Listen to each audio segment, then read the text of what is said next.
akan membahas mengenai konsep retardasi mental. Nah, sebelumnya kita harus mengetahui apa itu pengertian retardasi mental.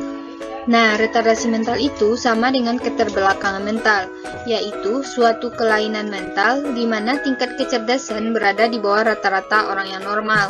Pada umumnya, IQ-nya kurang dari 70, dan gangguan dalam keterampilan adaptif yang terjadi sebelum anak menginjak usia 18 tahun.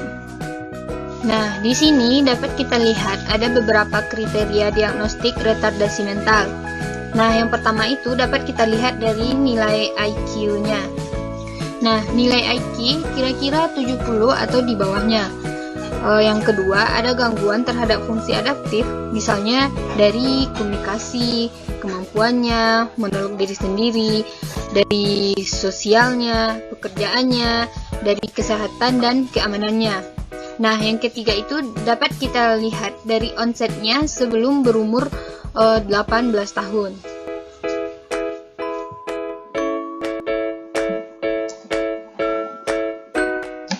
Intervensi retardasi mental. Apa itu intervensi dalam psikologi?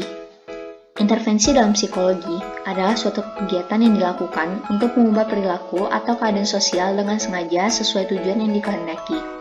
Intervensi ini membantu klien untuk menyelesaikan masalah psikologis, terutama sisi emosionalnya. Berikut teknik-teknik dalam terapi behavior. Yang pertama yaitu desensitisasi sistematik.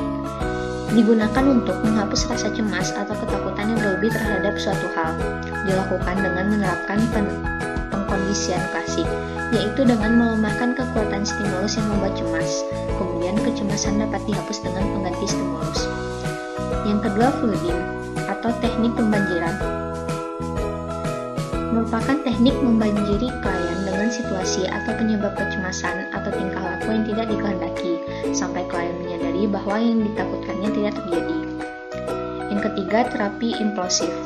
Membuat klien untuk membayangkan situasi yang mengancam, kemudian klien dibenturkan dengan setting terapi, di mana konsekuensi yang diharapkan dan menakutkan tidak muncul, serta menghasilkan kecemasan dan penghindaran neurotik terhapus. Yang keempat, terapi aversi. Digunakan untuk meredakan sebuah gangguan behavioral yang spesifik. Stimulus aversi biasanya berupa hukuman, dan teknik ini merupakan metode yang cukup kontroversial. Yang kelima, terapi reinforcement atau penguatan positif. Dilakukan dengan memberikan penguatan yang menyenangkan setelah tingkah laku yang diharapkan ditampilkan dengan tujuan tingkah laku yang diinginkan diulang kembali. Yang keenam, penghapusan. Menghentikan reinforcement pada tingkah laku yang sebelumnya diberi reinforcement. Dan yang ketujuh, token ekonomi atau kartu berharga. Token ekonomi merupakan suatu strategi yang dilakukan untuk tidak memberikan reinforcement secara. Materi selanjutnya tentang komorbid. Komorbid atau komorbiditas adalah suatu keadaan yang menunjukkan terdapat dua penyakit yang berbeda dalam waktu yang bersamaan pada diri seseorang. Komorbid mungkin dapat mencerminkan hubungan sebab akibat antara satu gangguan dengan gangguan yang lain atau kerentanan yang mendasari kedua gangguan.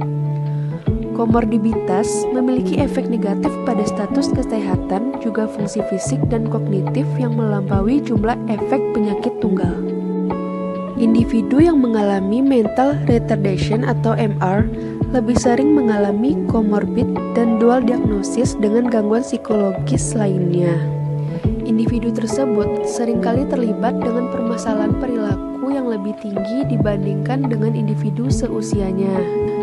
Gangguan komorbiditas mencakup agresif, kurang perhatian, hiperaktif, skizofrenia, depresi, serta autisme. Berikut beberapa contoh kasus komorbid.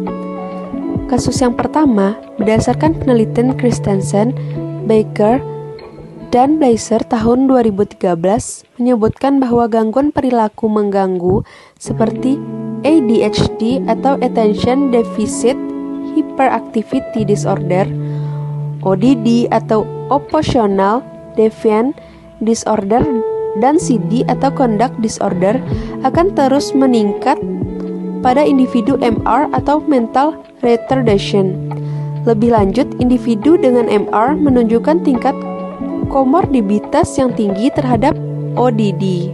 Banyak anak-anak dengan ODD kemudian memenuhi kriteria gangguan CD atau conduct disorder, termasuk terlibat dalam perilaku kekerasan atau kriminal yang serius, dan mengalami permasalahan hukum serta penyalahgunaan obat-obat terlarang.